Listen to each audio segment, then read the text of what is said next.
Paix sur vous tous les frères et sœurs, j'espère que vous allez tous bien. Et paix sur les chrétiens qui viendraient regarder cette vidéo.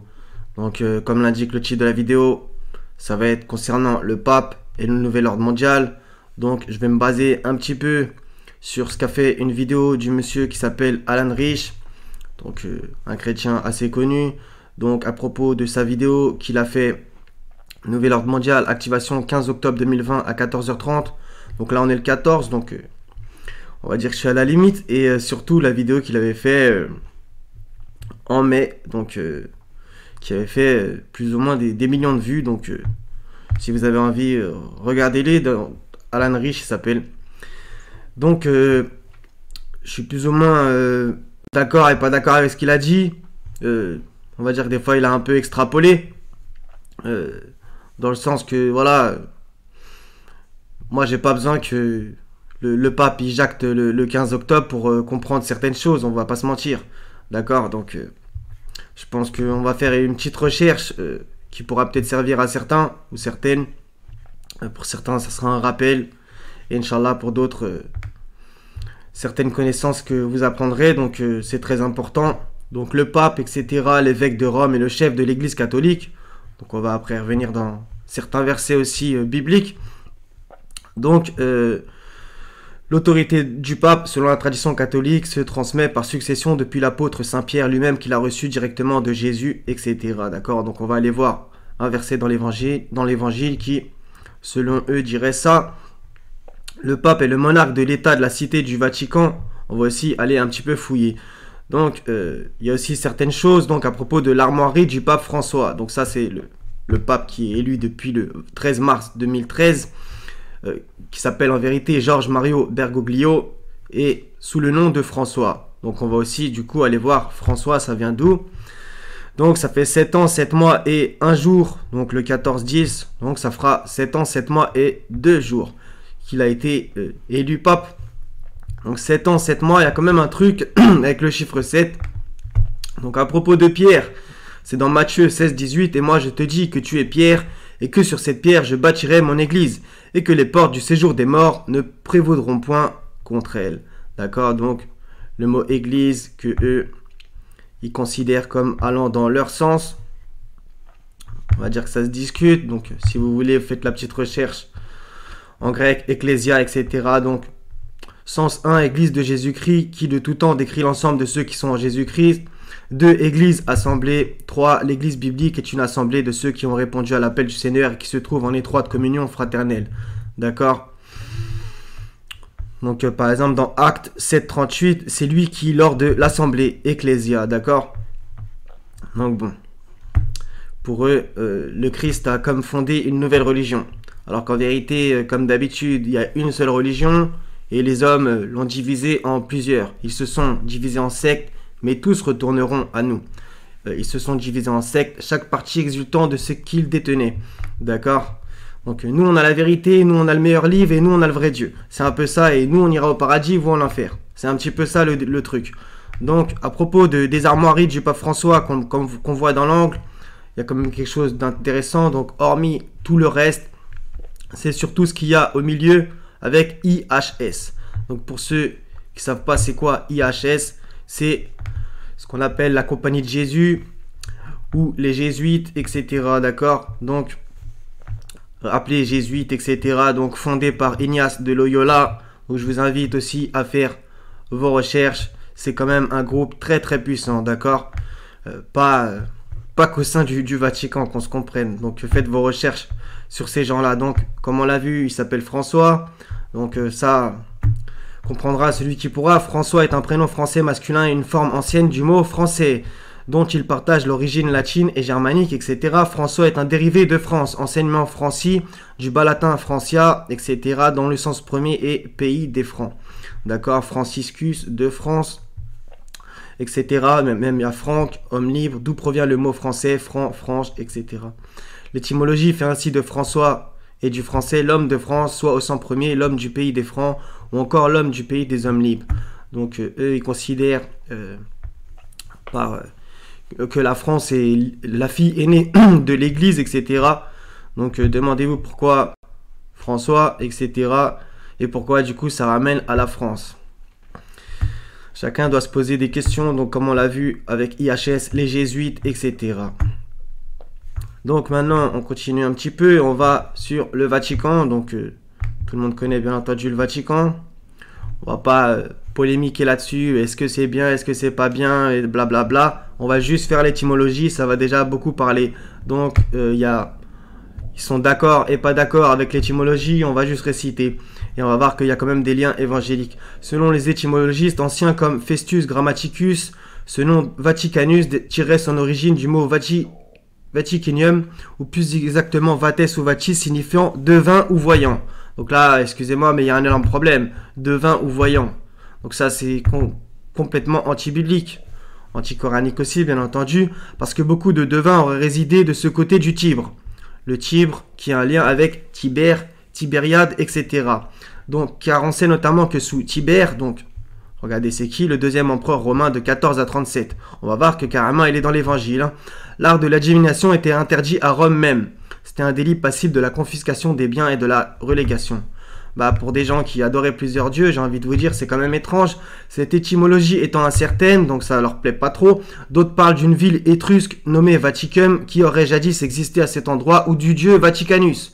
Donc là, encore une fois, ça sent très mauvais, qui présidait aux premières paroles des enfants et dont le temple était construit sur l'ancien site de Vaticanum, la colline du Vatican.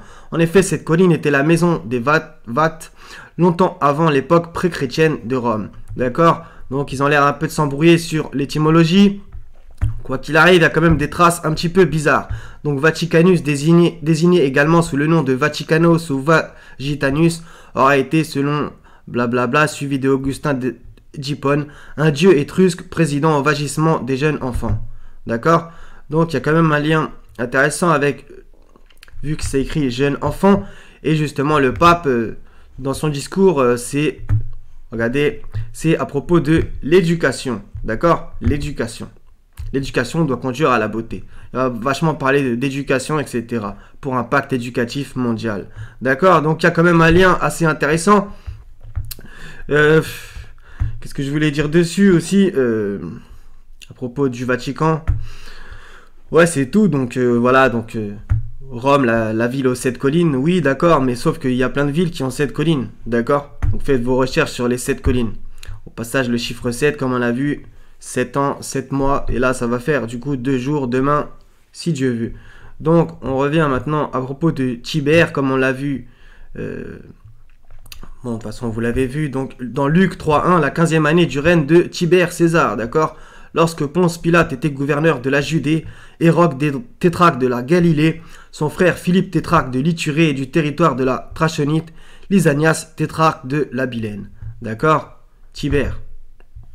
Je pense que tout ça c'est intéressant. Donc on poursuit, donc justement il y a aussi le lac de Tibériade, etc. Après cela, Jésus s'en alla de l'autre côté de la mer de Galilée, de Tibériade. Donc ça je l'avais déjà dit. Gal, il est, donc G-A-L, il y a aussi Portugal, il y a aussi la Galles, Is, etc. Toutes ces choses-là, je pense que c'est intéressant et c'est pas un hasard, d'accord? La Gaule, etc. On peut dire aussi Gallia. Bref, le pays de Galles, comprendra celui qui pourra. Et Inch'Allah, si vous avez des bonnes choses à dire dans les commentaires, allez-y, il n'y a aucun problème. Donc voilà, donc ça c'est tout son discours en entier. Donc je pense que je vais vous le mettre en description dans les commentaires. Je vous dirai, je vous mettrai le lien, etc.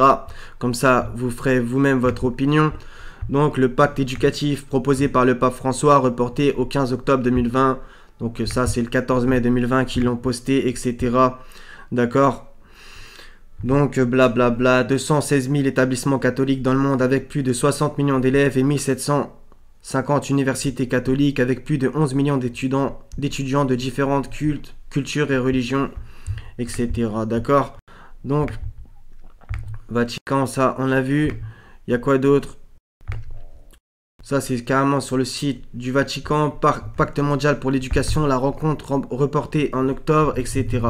Donc, monsieur Alan Rich, je sais pas, j'avais l'impression que il attendait que le pape dise certaines choses pour comprendre certaines choses, on dirait. je veux pas dire n'importe quoi sur lui, mais en vérité, les choses sont quand même claires, d'accord? On n'a pas besoin que le pape, le pape, lapsus révélateur, que le pape il fasse un pacte, donc un discours, etc., pour comprendre certaines choses et que le nouvel ordre mondial ait démarré, d'accord? Même si, bien entendu, il a quand même un certain poids. Quand il fait un discours, etc., c'est écouté par des millions et des millions de gens. Voilà, on va dire plus ou moins des milliards de gens le suivent, etc. Plus ou moins, qu'on se comprenne. Donc le pape, il a quand même une influence mondiale, qu'on se comprenne. Donc là, ça c'est un truc aussi intéressant que j'ai, on va dire, découvert.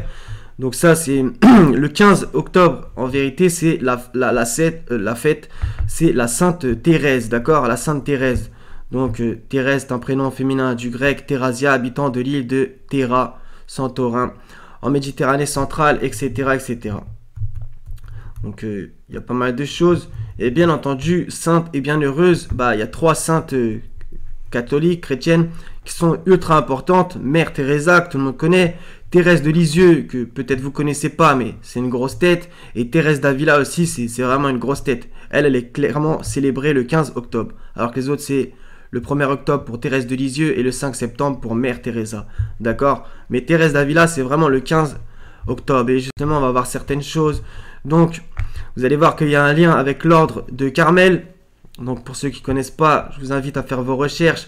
Les carmélites, etc. Donc, Sainte Thérèse de Calcutta est une religieuse catholique albanaise, naturalisée indienne, missionnaire en Inde, etc., etc. Tout le monde la connaît. Je ne vais pas m'étendre sur elle, sur ce qu'on dit officiellement et ce qu'on dit officieusement, d'accord, etc. Donc elle aussi, choisissant ce nom, donc le 25 mai 1931, elle fait ses vœux temporaires et prend le nom de Sœur Marie-Thérèse. Choisissant ce nom, elle veut se placer sous le patronage de Thérèse de Lisieux. Vous voyez, il y a quand même un lien, c'est quand même intéressant. Religieuse carmélite française, canonisée 3 ans plus tôt en 25, déclarée sainte patronne des missions, qui voulait vivre tout par amour et qui écrivait « Ma vocation, c'est l'amour ». D'accord? Donc justement, on va aller à Thérèse de Lisieux, qui, de mémoire, elle a carrément des églises ou on va dire des... Je sais pas comment m'exprimer, mais il y a des choses à son nom, quoi, on va dire, d'accord? Dans plus ou moins en Normandie, de mémoire, donc à Lisieux, etc., etc. Donc, si vous voulez, vous faites 2, 3. Voilà. Donc, c'est justement ça. Donc, voilà, Lisieux, en région Normandie, etc. Donc, elle est vraiment très, très connue dans la région. Thérèse de Lisieux, vraiment, c'est une grosse tête, d'accord? Donc, est morte à l'âge de 24 ans. Donc, voilà, on va dire que c'était une femme très pieuse, etc., d'accord? Donc, la basilique de Lisieux, édifiée en son honneur, voilà, c'est ça que je recherchais, reçoit plus de 600 000 visiteurs par an, la ville de Lisieux étant le second lieu de pèlerinage de France après Lourdes. Donc, vous imaginez quand même, il y a aussi, par exemple, des villes comme, je sais pas moi, Paray, le Monial, etc., qui sont aussi vachement visitées, mais vraiment, Lisieux, c'est assez impressionnant, comme ils le disent eux-mêmes, d'accord? Donc, Sainte Thérèse de Lisieux, c'est quand même aussi quelqu'un de très important à propos aussi le Carmel de Lisieux. Du coup, vous voyez, on va aller justement au Carmel, vous inquiétez pas. Donc, Thérèse d'Avila aussi, une femme très très connue, donc une figure majeure de la spiritualité chrétienne, oui. La réforme qu'elle impulse dans l'ordre du Carmel, vous voyez, on y revient quand même, etc., etc. Donc, elle, c'était plus ou moins pendant... donc, c'était juste après la Reconquista, etc. Donc, justement, elle a des origines juives de mémoire. Donc, sa famille paternelle est issue de juifs convertis de force séfarades de Tolède. Donc, il y a énormément de choses qui s'est passé à Tolède dans cette période, etc. Au passage, les armoiries de Tolède sont très très chelous, avec des trucs comme ça, etc. Riche marchand Marane de Tolède, son grand-père, etc. D'accord? Donc, elle est très très connue, Thérèse d'Avila, d'accord? Je sais, je fais une petite parenthèse, mais je pense que c'est intéressant. Donc, l'ordre du Carmel est un ordre religieux catholique contemplatif. Ses membres sont appelés carmes et carmélites. Donc, carme pour les hommes et carmélite pour les femmes. Leur père spirituel est le prophète Élie. D'accord? Donc, tout ça, c'est ultra intéressant. Fondé par les ermites sur le mont Carmel en Palestine à la fin du XIIe siècle, etc., etc. Donc, on va aller juste un peu après. Et justement, évangéliquement, il y a des liens avec Élie. Donc, moi, je vois où est-ce que je veux en venir, mais j'ai envie que vous fassiez aussi vos recherches et que chacun doit réfléchir, bien entendu. Donc, ils ont plusieurs blasons, etc. Mais qu'est-ce que je recherchais? Je ne vais pas vous faire perdre du temps. Donc, on est toujours sur la page de l'Ordre du Carmel et vous voyez, hein, Sainte Thérèse d'Avila, Saint Jean de la Croix et Sainte Thérèse de Lisieux, tout droit docteur de l'Église. Donc, les docteurs de l'Église, c'est vraiment, on va dire comme dans l'islam, entre guillemets, plutôt dans le sunnisme, les oulémas, vraiment les plus connus, quoi, sont souvent considérés aujourd'hui comme les 3 maîtres du Carmel. Vous imaginez quand même, hein. Donc, il y a 2 femmes. Donc, c'est un changement par rapport à certaines époques. On prendra celui qui pourra. Donc, Thérèse d'Avila et Thérèse de Lisieux. Donc, déjà, 2 Thérèse. Ça ramène au 15 octobre. Et le discours du pape est donc à l'ordre du Carmel, qui va le ramener à Élie. L'autre qui s'appelle François, ça le ramène à la France, etc. D'accord, donc là on est sur le mont Carmel, donc je vous invite à faire votre recherche. Je sais pas lire l'hébreu, hein. Littéralement en français, le vignoble de Dieu. Donc quand même, vous imaginez, est une montagne côtière d'Israël, Palestine, comme vous voulez, surplombant la mer Méditerranée. La ville de Haïfa se trouve en partie sur le flanc du mont Carmel, etc., etc. D'accord, donc c'est ultra important le mont Carmel. Donc il y a d'autres choses, bien entendu. Du temps des prophètes d'Israël, le mont Carmel a été considéré comme un lieu offrant un accès vers Yahvé, comme le suggère le livre d'Amos. Selon la Bible, le prophète Élie y résidait, vous imaginez, d'où son autre nom de mont Saint-Élie en arabe, Jabel Mar Elias. C'est sur le mont Carmel qu'affrontant les prêtres de Baal au nom du Dieu d'Israël, il accomplit les miracles destinés à prouver aux Israélites l'inanité de leurs croyances idolâtres ou syncrétistes. Ça, c'est ultra intéressant, on va y revenir après. Après sa victoire, les prêtres de Baal ont été mis à mort. Donc voilà, c'est Élie contre les prophètes de Baal, etc. De mémoire, 450 quand même, je vais faire la recherche. Ouais, c'est bien ça, 450 prophètes de Baal face à Élie. Et il a gagné, bien entendu. Donc tout ça, c'est important. Donc justement, on revient juste 2 secondes à un truc.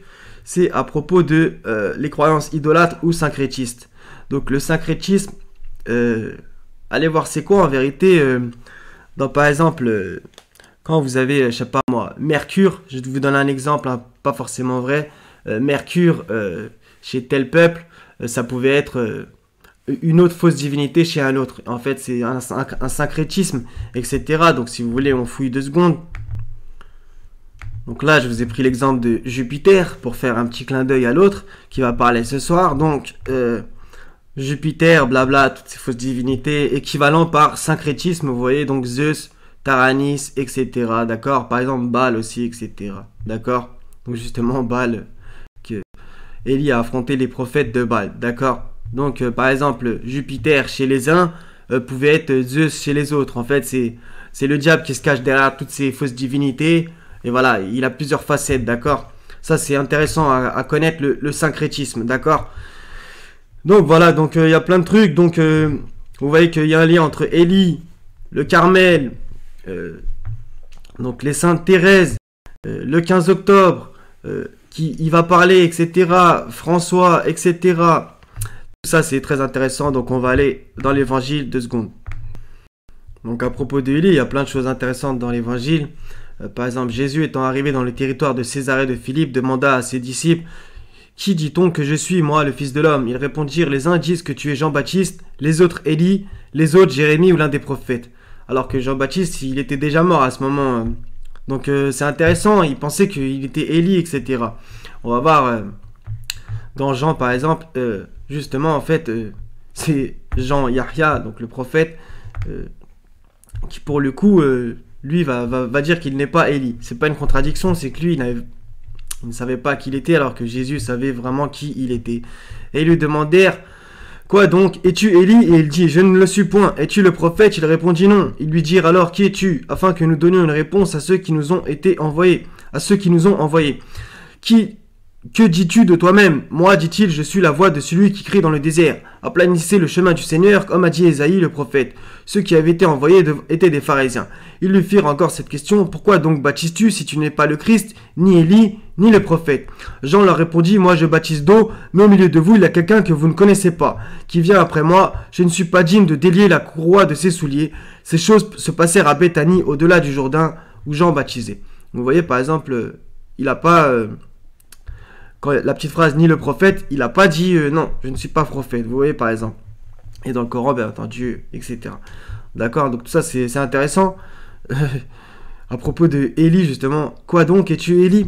Donc ils se demandaient tous qui il était. Et dans Matthieu 17, 10, 13, les disciples lui firent cette question donc à Jésus. Pourquoi donc les scribes disent-ils qu'Élie doit venir premièrement? Il répondit, il est vrai qu'Élie doit venir et rétablir toutes choses. Mais je vous dis qu'Élie est déjà venu, qu'ils ne l'ont pas reconnu et qu'ils l'ont traité comme ils ont voulu. De même, le Fils de l'homme souffrira de leur part. Les disciples comprirent alors qu'il leur parlait de Jean-Baptiste. Jean-Baptiste, en fait, c'était l'Élie symboliquement, d'accord? Et justement, c'est intéressant parce qu'en fait, il faut comprendre qu'à cette époque-là, et même maintenant, toujours à l'heure actuelle, dans les synagogues, je sais pas toutes, hein, mais dans les synagogues, on va dire, général, je pense, ils ont un siège où ils attendent Élie, parce que voilà, il doit redescendre, etc. D'accord? Donc tout ça, c'était une croyance qu'ils ont encore à l'heure actuelle, et c'est pour ça qu'il leur parlait sans cesse d'Élie, d'accord? Et symboliquement, Jean, Yahya, donc, représentait Élie, parce qu'il a préparé la voie pour Jésus, d'accord? Aplanissé les sentiers, etc. D'accord? Tout ça, c'était important. Bon, je me suis un petit peu... Donc, on va un peu finir là-dessus. Donc, et justement, la parabole de Élie qui doit venir, etc. Justement, je voulais en placer une là-dessus. C'est que justement, symboliquement, comme on l'a vu, bah du coup, vu que Élie était représenté par Jean-Baptiste, Jean-Baptiste qui est venu juste avant le Christ, avant le oint, bah du coup, ça veut dire que c'est comme aussi des signes, vous voyez. Donc il y en a, ils vont me dire oui, mais Jésus revient pas. Il y en a, ils vont me dire oui, mais Jésus revient. Chacun fera sa comment ça s'appelle, son analyse et a le droit de penser ce qu'il veut. Hein. D'accord. Donc c'est intéressant au niveau des signes des temps. D'accord. Donc en vérité, tout ça c'est déjà un peu fait. Hein. Le pape, l'imam et le rabbin, par exemple, ça c'est un livre, je pense. Pape François, Omar Aboud, Abraham Skorka. D'accord. Donc en vérité, sans cesse, on les voit faire des photos où ils se font des bisous, ils se tiennent la main, etc. Mais en vrai de vrai, je dis pas eux spécialement, hein, mais en tout cas, les soi-disant 3 religions monothéistes se font la guerre sans cesse. C'est nous qui irons au paradis, vous irez tous en enfer, blablabla, blablabla, on a le vrai livre, on a le vrai Dieu, et vous vivez sur le faux. D'accord? Donc bien entendu, comme d'habitude, ils ont divisé les livres, la religion, voire même des fois Dieu. Non, vous, votre Dieu, il est comme ci, le nôtre, il est comme ça. Bref, il n'y a qu'un seul Dieu, qu'une seule religion, et n'en déplaise à certains, il n'y a qu'un seul livre, mais dans le sens que il a plusieurs parties. D'accord? Le bouquin. Donc voilà, carrément, elle s'embrasse sur la bouche, bref, c'est incroyable. Donc voilà, donc ça c'est aussi une façon de œcuménique. Donc regardez ce que ça veut dire œcuménisme. Donc un peu ce qu'on appelle le coexiste. Donc vous voyez par exemple là, soi-disant ça représenterait l'islam. Ça j'ai l'impression que je me rappelle même plus c'est quoi. Donc la croix, l'étoile de David, etc. D'accord? Et même, on va dire le yin et le yang. Donc je pense que ça sera tout. Je pense que ça sera tout. Donc voilà, donc on n'a pas vraiment spécialement besoin que le pape lui dise certaines choses pour se rendre compte d'autres choses. D'accord? Je pense que bon, c'est un petit peu de l'abus et des fois certaines recherches hélas ne sont pas faites, comme rien que l'étymologie de certains mots qui veulent en dire beaucoup, que ça parle beaucoup. Donc voilà. Donc j'espère que vous aurez appris des choses. Si vous n'en avez pas appris, ben, c'est pas grave, c'est un rappel. Et voilà, il faut combattre les alliés du diable, d'accord? Et combattre sur le sentier de Dieu, pour lui, pour sa face. Donc voilà les frères et sœurs, donc soyez bénis. Je vous aime tous pour la face du Seigneur. Wassalamun ala al-mursalin. Walhamdulillahi rabbil alamin. La ilaha illa huwa al-azizul hakim.